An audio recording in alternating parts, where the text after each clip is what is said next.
Hi everyone, welcome to our channel. So आज की video में हम चैप्टर करेंगे डिटर्मिनेंट्स। सो डिटर्मिनेंट्स क्या होता है, देखो किस तरह से हम सॉल्व करेंगे। लेट सपोज ये हमारे पास दो इक्वेशंस है, ठीक है। b1c1 b2c2 is equal to y upon a1c1 a2c2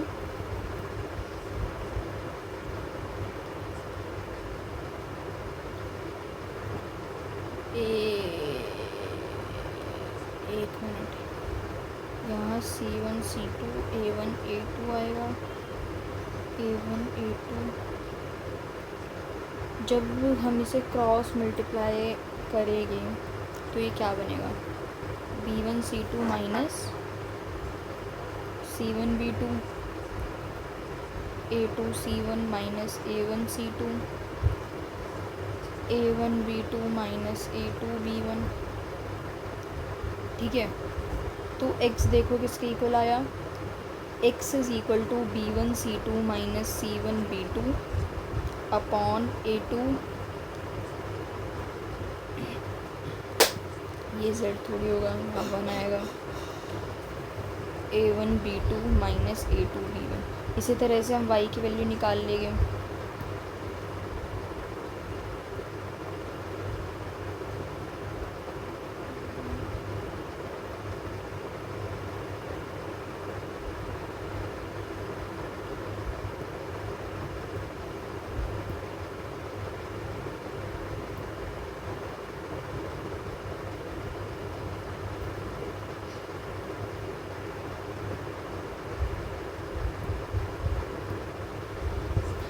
ठीक है, अब हमें लिखना है determinant of order, determinant of order 2। जैसे कि हमारे पास ये है ABCD, ये हमारी रो 1 है, ये रो 2 है, ये कॉलम 1 है, ये कॉलम 2 है। ये क्या बनेगा, AD माइनस BC, ठीक है। अगर मुझे डिटर्मिनेंट लिखना है of order 1, determinant of order 1, order 1 का डिटर्मिनेंट क्या होगा, A।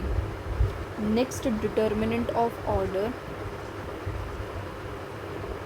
3, ऑर्डर 3 का determinant A1 A2 A1 A2 A3 C1 C2 C3, ठीक है।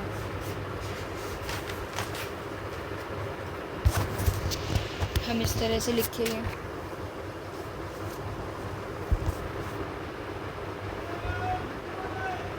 Determinant of order n,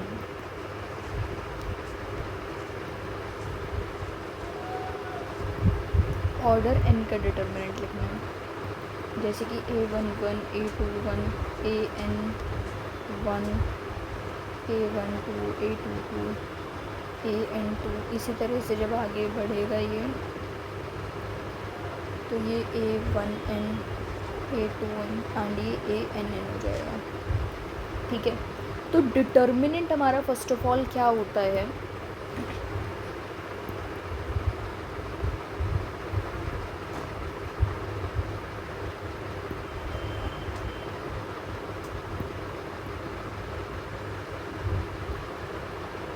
determinant क्या होता है, डिटर्मिनेंट होता है नंबर ऑफ कॉलम्स, जब number of columns number of rows के बराबर हो, ठीक है, उसे हम कहते हैं order of determinant.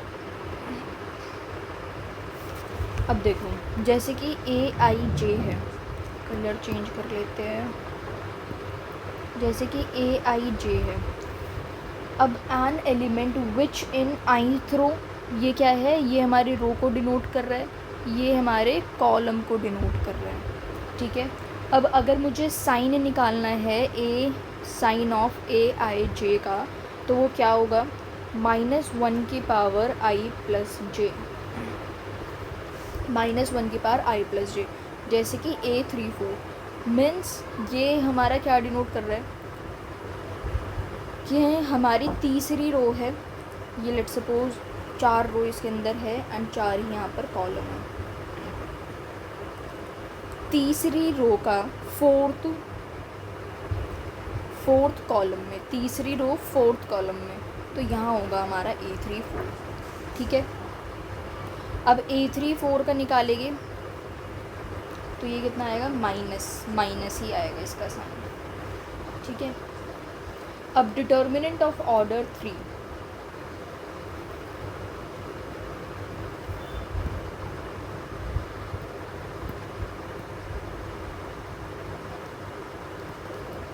Determinant of order 3 आसान ही है, जैसे मैं एग्जांपल से बता दूँ। हम किसी भी रो से इसे एक्सपैंड कर सकते हैं। जैसे कि जहाँ तुम्हें ज़ीरो दिखे ना, तुम सबसे पहले उस रो के उसमें एक्सपैंड करना, क्योंकि वो ज़्यादा ईजी होगा। जैसे कि हम देख सकते हैं कि जो ये वाली रो है इसके अंदर 2 टाइम ज़ीरो आ रहा है। हम कैसे करेंगे, देखो 3 × 8 - 30 एंड ये सारा कितना हो जाएगा, 0 ही हो जाएगा। सो ये -22 × 3 मीन्स दैट इज़ -66। सो इस डिटर्मिनेंट की वैल्यू कितनी आ गई, -66। अब एक रूल हम पढ़ते हैं, सेरस रूल। ये क्या है, हमारे पास कोई भी डिटर्मिनेंट है,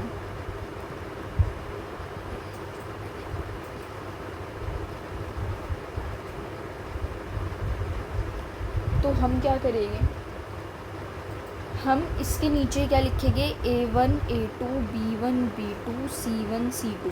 ठीक है, यहाँ पर इस तरह से कट मारना है।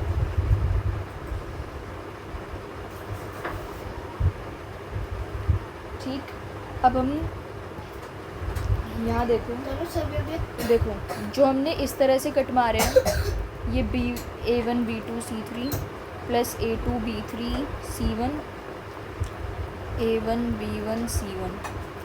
नाउ जो हम इस तरह से कट मारेंगे,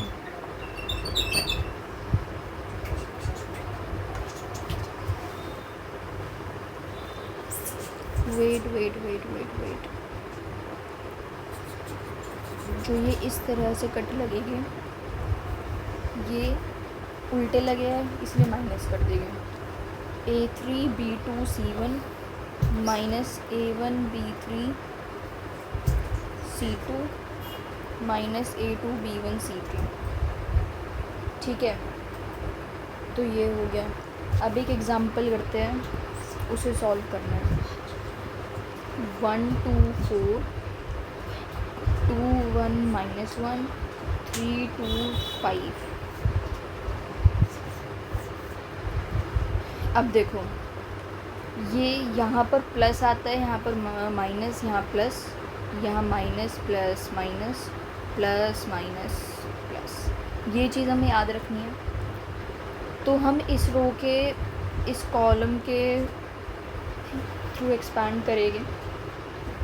1 5 + 2 -2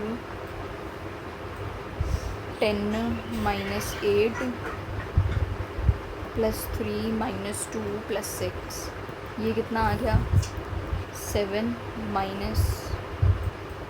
2 ×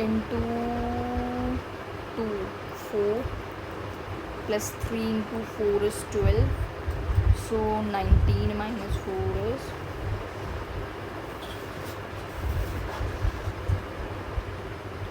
ये -2 एंड ये -4 होगा, तो यहाँ ये आ गया -6,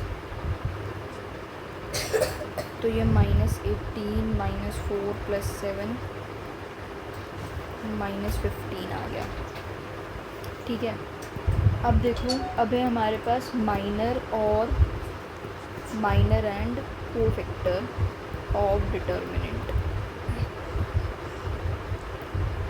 माइनर एंड को फैक्टर हमें निकालने हैं।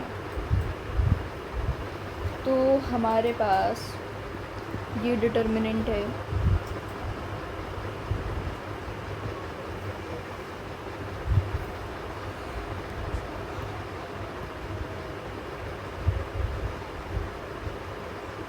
ठीक है।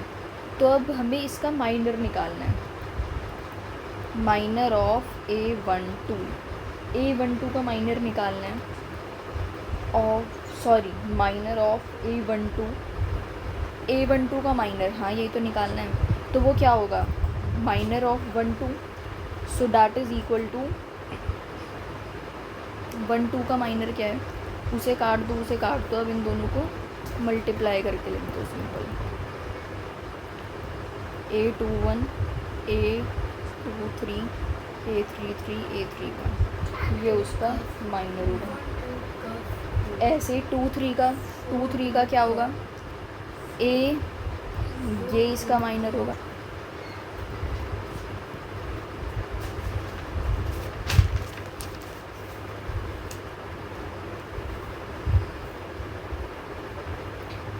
तो इस तरह से हम डिटर्मिनेंट को सॉल्व कर सकते हैं। अब को फैक्टर क्या होता है, ये तो हमारा सिंपल सा माइनर है। अब को फैक्टर हम कैसे निकालते हैं, देखो अगर हमें को फैक्टर निकालना है तो सिंपली हम क्या करते हैं, CIJ इज इक्वल टू -1 की power I plus J and MIJ। जैसे कि C12 है -1 की पावर 3 एंड C12 का ये हो जाएगा सिंपली, ठीक है,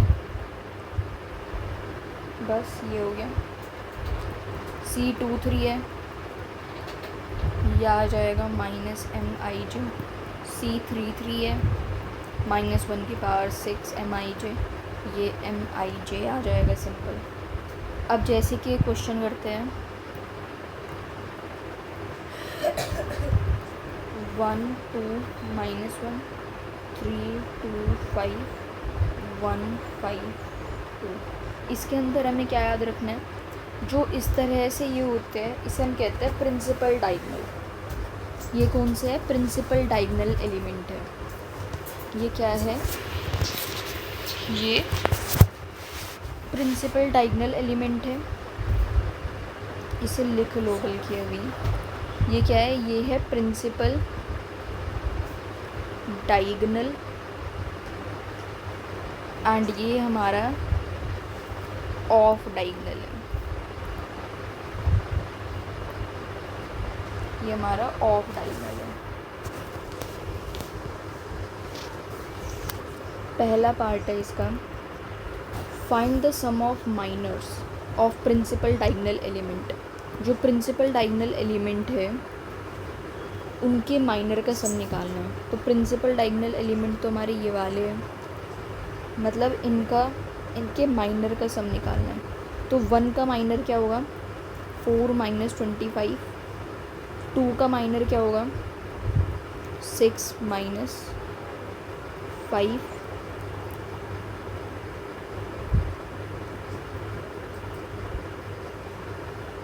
ओ सॉरी, ये है ना, इनका माइनर निकालना है। 2 का क्या होगा, इस 2 का होगा 2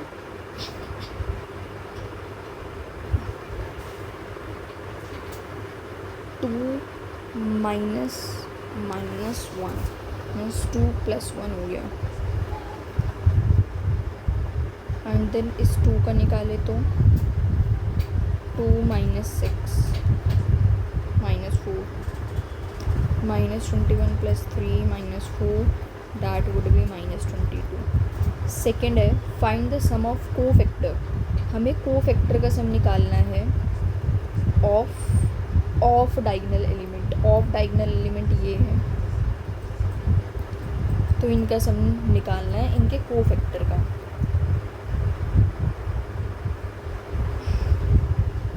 -1 15 - 2 प्लस 2 का क्या होगा, 2 + 1 एंड 1 का 10 - -2। अब इसके लिए साइन क्या होगा, यहाँ पर माइनस का साइन होगा, इसके लिए यहाँ पर प्लस का ही साइन होगा, यहाँ पर भी प्लस का ही साइन होगा। तो ये क्या आ गया,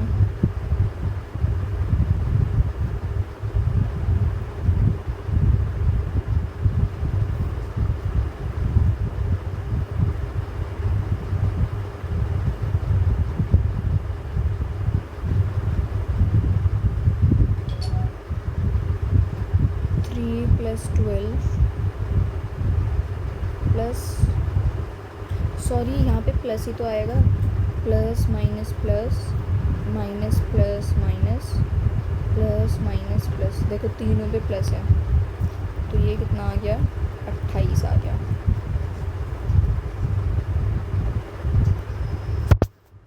यहाँ पर हमें क्या निकालने थे, यहाँ पर हमें कोफैक्टर का सम करना था, यहाँ पर हमें माइनर का सम करना था।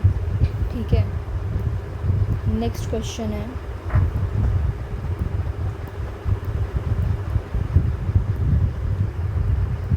अ डिटर्मिनेंट ऑफ ऑर्डर 2, ऑर्डर उसका 2 है, is made with the element 0 and 1 ही उसके अंदर एलिमेंट है। Then find the number of determinants, हमें नंबर ऑफ डिटर्मिनेंट्स निकालने हैं विद नॉन नेगेटिव वैल्यू, जिनकी नेगेटिव वैल्यू नहीं आएगी। तो क्या कर सकते हैं हम, तो ABCD हर एक को लिखने के दो तरीके हैं। मतलब देखो ABCD है, या तो मैं यहाँ पर 0 1 लिखूँ, यहाँ 0 1 लिखूँ, या यहाँ 0 1 लिखूँ, या फिर यहाँ 0 1 लिखूँ। हर एक को लिखने के एक ही तरीका है ना, दो तरीके हैं सॉरी। तो टोटल डिटर्मिनेंट कितने हो गए, टोटल डिटर्मिनेंट कितने हो गए, 2 × 2 × 2 × 2 मीन्स 16। ठीक है, अब हम क्या कर सकते हैं, इसमें से वो माइनस कर लेते हैं जो कि नेगेटिव आ रहे हैं, क्योंकि वो निकालना सही होगा। तो वो कौन सी वैल्यूज़ हो सकती हैं, 0 -1, जैसे कि यहाँ करें तो नहीं, ये नहीं होगा, 1 1 0 0 1,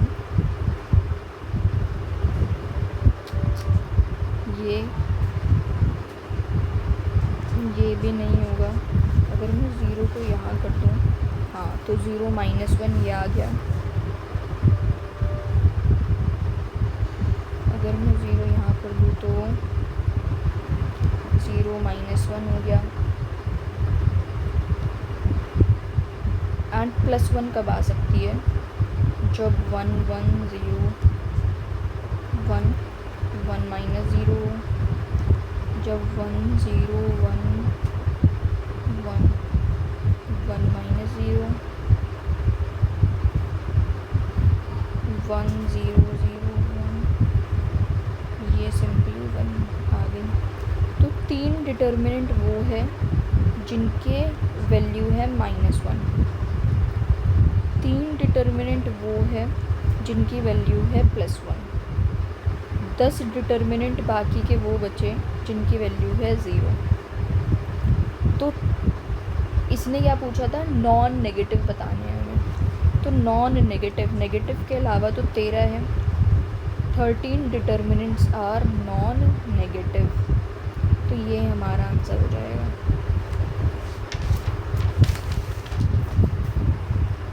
Find the greatest value of third order determinant whose elements are 0 and 1।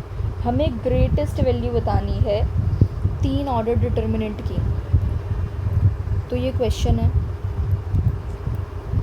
Greatest value बतानी है। ठीक है,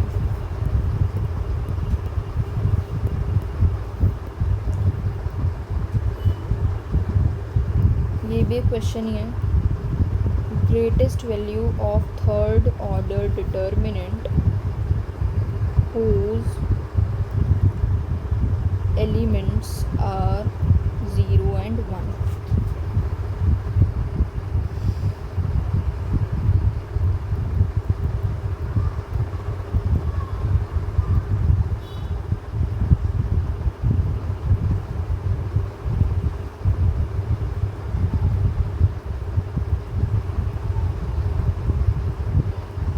ये हमने सारस रूल से अभी सॉल्व भी करा था, ये सीधा वही लिख रहे हैं, माइनस कॉमन ले लिया इनमें से।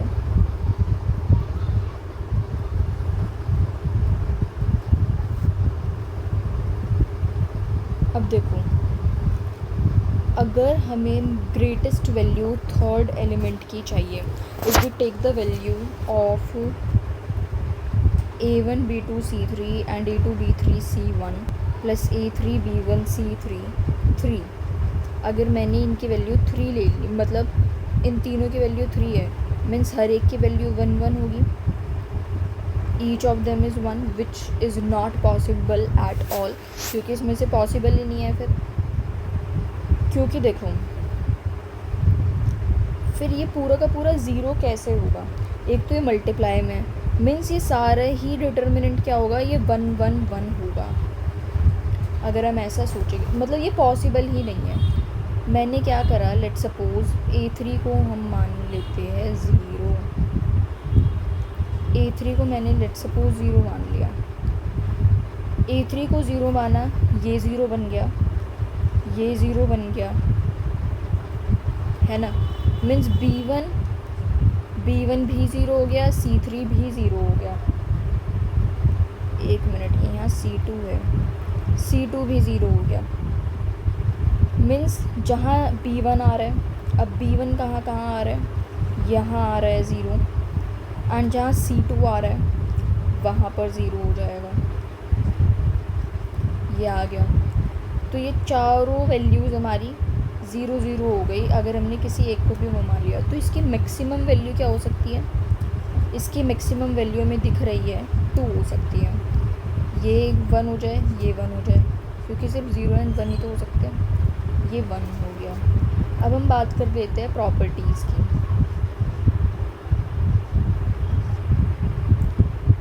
सबसे पहली प्रॉपर्टी है, the value of a determinant remains unchanged if row and column are interchange. अगर हम रॉ और कॉलम को पूरी तरह से पलट दें तो उसमें कोई चेंज नहीं आएगा। दूसरी, if any two rows and columns of a determinant are interchange then sign of the value of determinant interchange. अगर हमने क्या करा, कोई भी रो को बदल दिया, ठीक है, या फिर कॉलम को बदल दिया, तो उसमें साइन उसका चेंज हो जाएगा, ठीक है। थर्ड प्रॉपर्टी आती है, इफ़ एनी टू रोज और columns of a determinant are identical. अगर कोई भी दो रो या 2 कॉलम आइडेंटिकल है तो उस डिटर्मिनेंट की वैल्यू कितनी हो जाएगी, 0। फोर्थ है, if all the elements of a row और column of a determinant are multiplied by a constant k। अगर मैं किसी भी डिटर्मिनेंट को k से मल्टीप्लाई कर दूँ, the determinants gets multiplied by that constant, ठीक। फिफ्थ है, if each element of a row or a column is the sum of 2 terms, then the determinant is equal to the sum of 2 determinant, one contain only the first terms and the other containing the second terms, ठीक है। the remaining of both determinant are same।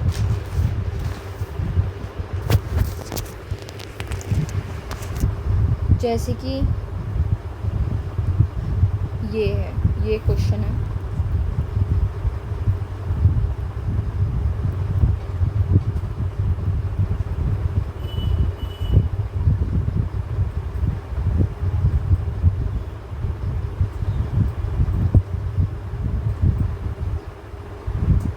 सबसे पहले तो इसमें क्या करा हुआ है, इसमें इस तरह से चेंज करके लिखा हुआ है,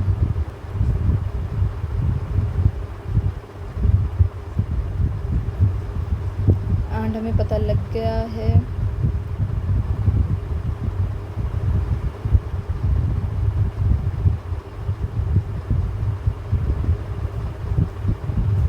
अब इसके अंदर देखो, मैंने इसे अरेंज करके लिखा है तो इसमें कोई चेंज नहीं होगा, बट यहाँ पर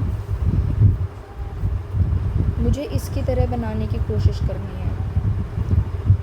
इसे नीचे लिख दिया है, इन दो तो माइनस साइन यहाँ पर आ जाएगा,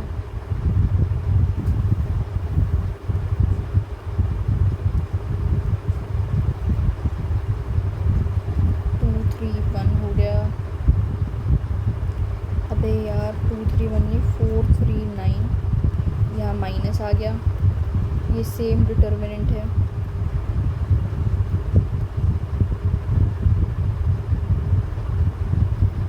अब हमें इसे माइनस करना है। 1 2 5 -2 0 -8 7 2 8, ठीक है। 4th 6th, the value of a determinant does not change when any row or column is multiplied by a number or an expression and is then added or subtracted from any other row or column. Okay.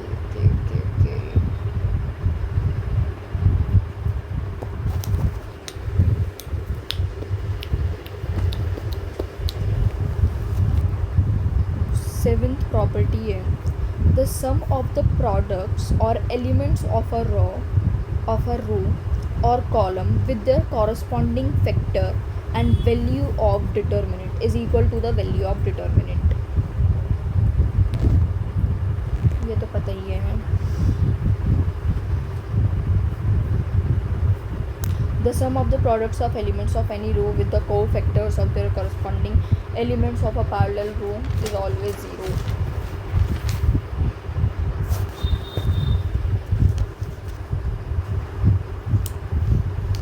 If each element of determinant is replaced by its cofactor, then the value of the new determinant is delta की power n-1. देखो, अगर हर एक element of determinant को उसके cofactor से replace कर दे, then the value of the new determinant is delta की पावर n-1. अब ये है सही टाइम क्वेश्चंस का। A B C B C A C A B B C minus A square minus B square minus A C plus C A B minus C square.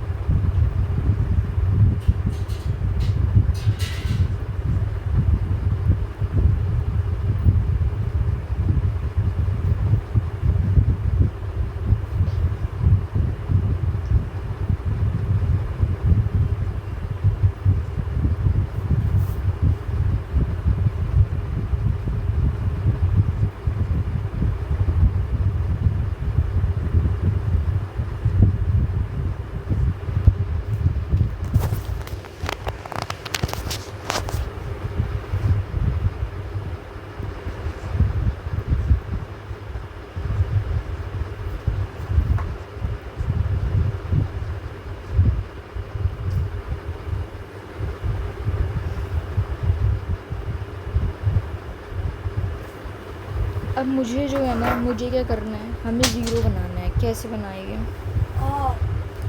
इसमें से ये minus कर देते हैं, 0 a minus b a square, and इसमें से ये minus कर देते हैं।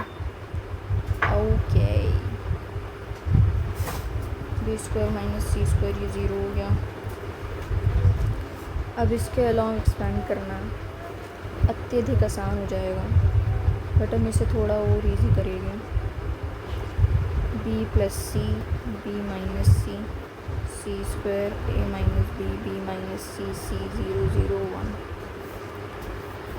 ओके, तो यहाँ पर देखो, ए माइनस बी कॉमन ले सकते हैं, बी माइनस सी कॉमन ले सकते हैं, 0 0 1। ये कितना आ गया? 1 1 c a plus b plus c square. Okay, तो ये कितना आ गया? A minus B minus c बाहर निकल गया, सो 1 को मल्टीप्लाई कर दो, a plus b minus c, तो हमारा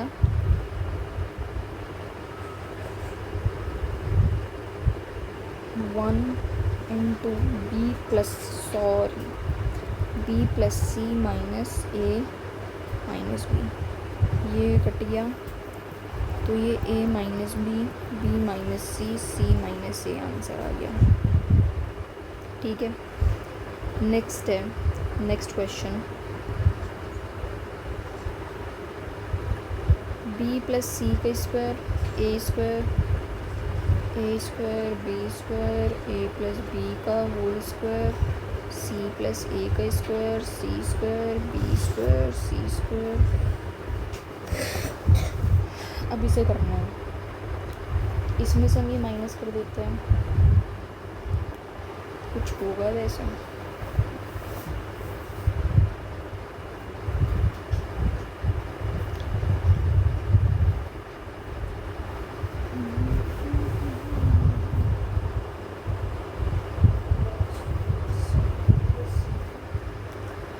कॉलम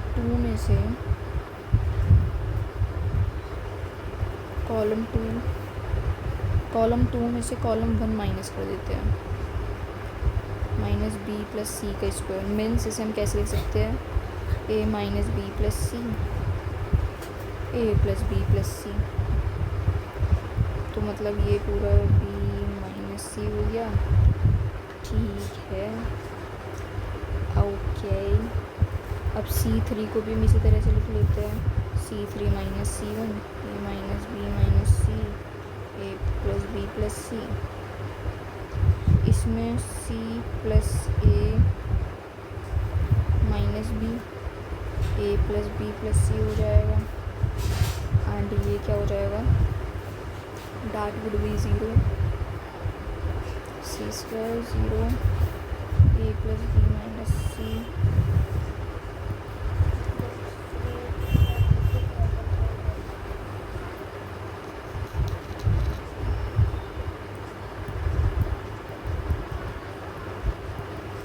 स्क्वायर सी स्क्वायर, तो R1 किसके इक्वल हो गया। अब हम इसमें से क्या करेंगे, ए प्लस बी प्लस सी को कॉमन ले लेंगे,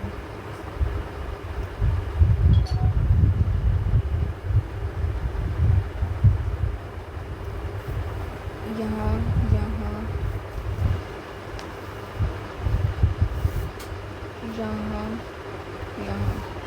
तो ये ए प्लस बी प्लस सी का होल स्क्वायर आ गया,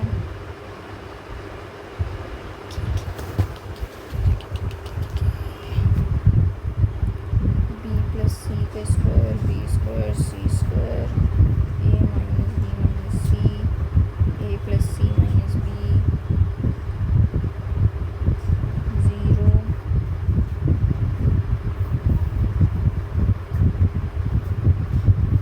ए प्लस बी माइनस सी, ठीक है। इसमें से इसका स्क्वायर कॉमन ले लिया, अब हम क्या करेंगे,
तो इसे हम क्या कर सकते हैं, एक्सपैंड कर सकते हैं, expanding bye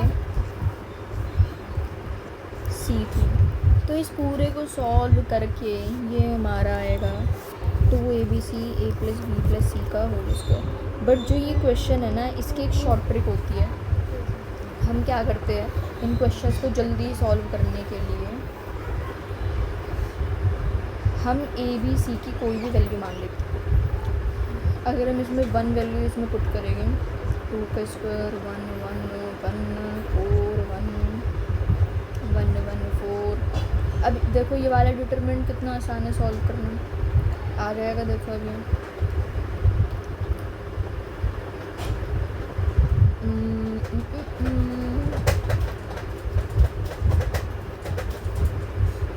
16 minus 1 minus 1 4 minus 1 plus 1 1 minus 4 60 minus 3 minus 3 कितना आ गया 54। एंड अगर जो ये लास्ट में फॉर्मूला लिखा है ना, अगर मैं इसके अंदर ए बी सी की वैल्यू पुट करके देखूँ तो देखना तब भी यही आएगा।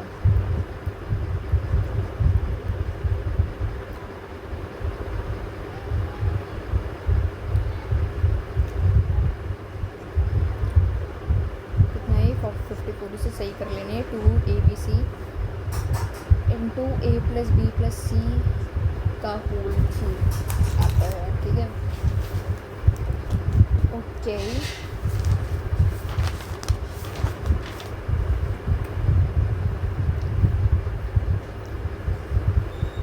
तो कुछ बढ़िया बढ़िया से क्वेश्चन कर लेते हैं, प्रूव करना है। A square plus 1 a b a C, A B b square plus 1 b C A c B c C square plus 1। ठीक है, अब मैं क्या कर सकती हूँ, इसमें से ए स्क्वायर को ना डिवाइड कर लूँ। नहीं, ए कॉमन निकाल लेते हैं पहली वाली, इसमें से बी निकाल लेते हैं, इसमें से सी। ए कॉमन निकाल लिया, ठीक है। इसमें से बी निकाला है,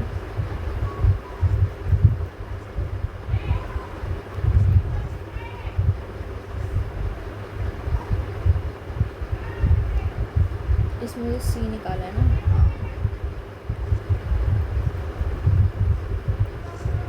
देखो सही है, इसमें से ए निकाला, बी निकाला। A square plus 1 a B b square plus 1 b c square plus 1 a B c आ गया।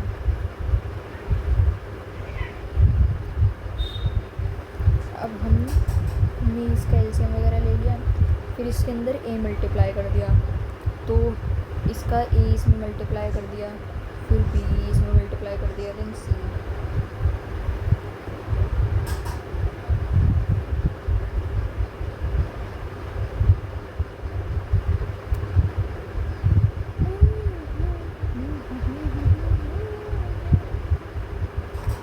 हम क्या करते हैं, एक बार इसे ना ज़रा इस तरह से अरेंज कर लेते हैं।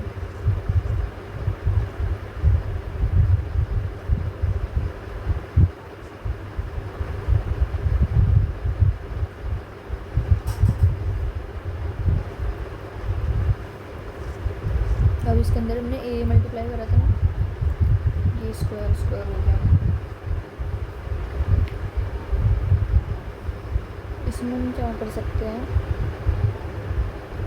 इन सबको ऐड करके लिख देते हैं।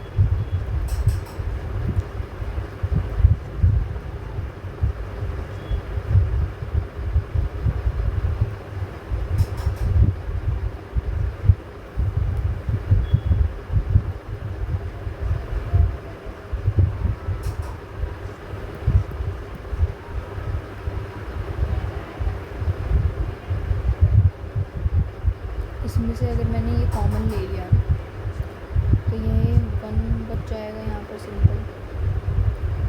यहाँ a square plus b square plus c square plus 1। ठीक है, अब इसमें से अगर मैं ये माइनस कर दूँ, इसमें से ये माइनस कर दूँ, तो ये 0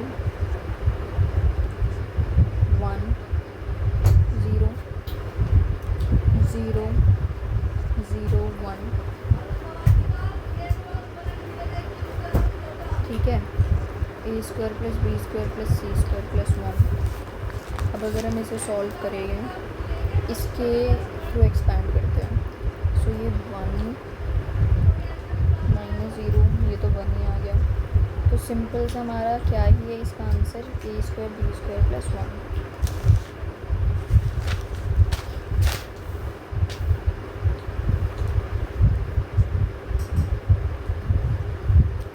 आंसर क्या है, a square plus b square plus c square plus 1। Next, if triangle R is equal to, if delta R is equal to,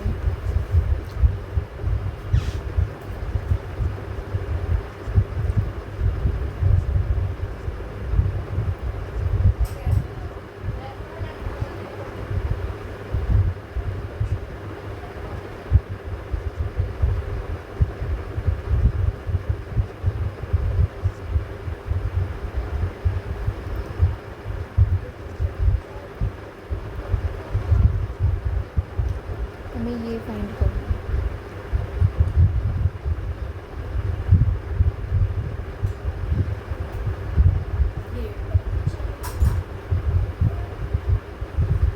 अब देखो,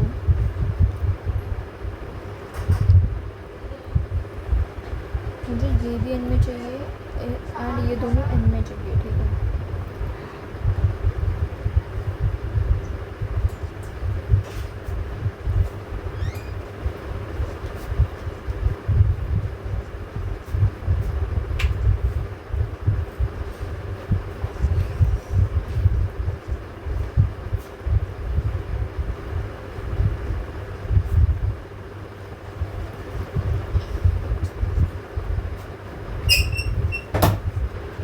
डिवीजन कैसे लिखते हैं, 3 की power n minus 1 upon 3 minus 1। तो ये यहाँ पर ये क्या बन गया, 2, यहाँ बाहर ऑलरेडी 2 लिखा है, तो ये इसे कैंसिल आउट हो जाएगा। इसी तरह से देखो यही होगा, ये भी इसी तरह से इसका 4 कैंसिल आउट हो जाएगा।